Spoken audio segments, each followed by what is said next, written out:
Masala, spices எல்லாமே சாப்பிட்டு சாப்பிட்டு ஒயிட்டா இருந்துச்சுன்னா, அது நல்லா இருக்காதுன்னே ஒரு மைண்ட் செட்டு. எங்க அக்கா செஞ்சு குடுத்தா ஒரு டைம். அது சாப்பிட்டு பார்த்ததுக்கப்புறம் தான் தெரிஞ்சது, ஓ! இது இவ்ளோ நல்லா இருக்குமான்னு சொல்லிட்டு. ஸோ பாஸ்தா வேக வச்சு அத கட் பண்ணி பார்த்தோம் அப்படின்னா, உள்ள ஒரு ஒயிட் கலர் லேயர் தெரியக்கூடாது.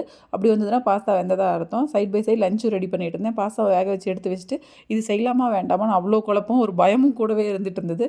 நல்லா தாராளமா பட்டர் ஆட் பண்ணிட்டு, 1 டேபிள் ஸ்பூன் வந்து மைதா ஆட் பண்ணி நல்லா மிக்ஸ் பண்ணிக்கோங்க. மிக்ஸ் பண்ணதுக்கப்புறம் கொஞ்சம் கெட்டியானதுக்கப்புறம் இதில ஒரு 200 ml பால் ஆட் பண்ணிக்கோங்க.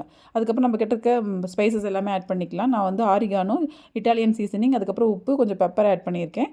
கஸ்தூரி மேத்தியும் ஆட் பண்ணிக்கலாம். என்கிட்ட இருக்கிறது அவ்வளோ ஃப்ளேவரா இல்லன்னு ஆட் பண்ணல. என்கிட்ட நான் இந்த ரெசிபி செய்ய ஸ்டார்ட் பண்ணதுக்கு ரீசனே என்கிட்ட மொசரல்லா சீஸ் இருக்குங்கிறதுக்காக தான். எடுத்து பார்த்தா அது சீஸாவே இல்ல. அப்புறம் அமுல் ஸ்லைஸ் 2 இருந்தது.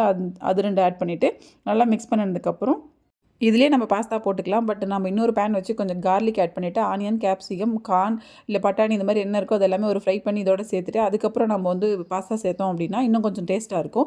ஸோ இத சேர்த்துட்டு ஃபைனலா கொஞ்சம் பெப்பர் சேர்த்துட்டு நல்லா மிக்ஸ் பண்ணீங்க அப்படின்னா, நம்மளோட white sauce pasta ready. Seriously இது இவ்ளோ ஈஸியான ரெசிபினும் தெரியாது, இவ்ளோ டேஸ்ட்டான ரெசிபினும் தெரியாது.